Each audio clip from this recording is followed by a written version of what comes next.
Tonight's bedtime story is a little different. Since Valentine's Day is gone, I thought I'd read a story about it. Tonight's bedtime story is called Little Miss Valentine, read by the same artists. Miss Valentine had one day a year when she was terrifically busy, just like Santa Claus or Father Christmas on Christmas Day. Her busy day was filled with deliveries, but she did not deliver presents like Santa does. She delivered Valentine cards. She lived in a heart-shaped house called Cupid Cottage in Heartland. On her one very busy day a year, Miss Valentine left her cozy cottage to travel around the world and deliver her Valentine cards. You know that Father Christmas is a flying sleigh, pulled by his reindeer. But what you might not know is that Miss Valentine had a hot air balloon, a heart-shaped hot air balloon. A heart-shaped hot air balloon pulled by a flock of flamingos. Miss Valentine made all her deliveries in secret in the middle of the night on the eve of Valentine's Day. And she had so many cards to deliver. As she floated over each house, she checked the address and then released each envelope, a magic Valentine envelope, which fluttered down on paper wings and into each mailbox. Everyone loved to receive their Valentine cards. Like Miss Chatterbox's card made her chatter with excitement, Mr. Bump's card made him trip over in delight, and Little Miss Giggle's card made her giggle with glee, and Miss Shy's card made her, well, blush, from her rosy cheeks to the very tips of her toes. Miss Valentine's cards were made to match each of their friends. Miss Splendid's card was large and extravagant.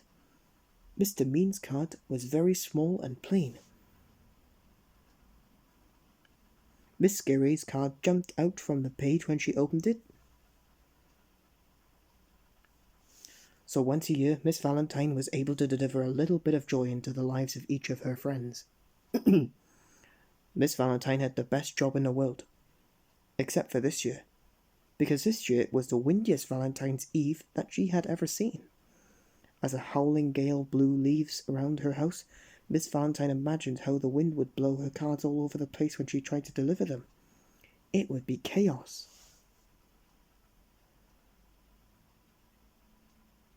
What if the wrong card went into the wrong mailbox? What if Miss Splendid received the card meant for Mr. Mean? Miss Splendid would not be very happy, and neither would Mr. Mean.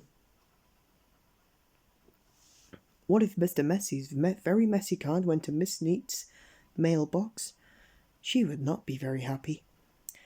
And what if Mr. Quiet got the card intended for Mr. Noisy? Miss Valentine did not know what to do. But then she had an idea. She called her cousin Little Miss Hug. Miss Hug had very remarkable arms. Remarkable arms that can hug anybody, whatever their size, because her arms can stretch. They can stretch all the way to the clouds to hug Mr. Tall, or they can stretch just a little to go all the way round Mr. Skinny. But Miss Valentine had another use in mind for those remarkable arms. Miss Hug and Miss Valentine set off in the hot air balloon. The wind blew them along at a terrific speed, and to keep the balloon under control, the flamingos had to flap their wings with all their might. When they reached the first house, Miss Valentine checked the address on the envelope and handed the card to Little Miss Hug. Miss Hug then stretched out one of her extraordinary stretchy arms and slipped the envelope into the mailbox, the correct mailbox. All night long, the two of them delivered all the Valentine cards, and in the morning everyone found the right card in their mailbox. But there was still one card left to deliver, and it was for Little Miss Hug. It was a perfectly huggable card, and she loved it. Miss Hug, little Miss Hug, was happily hugging her card when she realized that Miss Valentine did not have a card, and there were no cards left in the sack.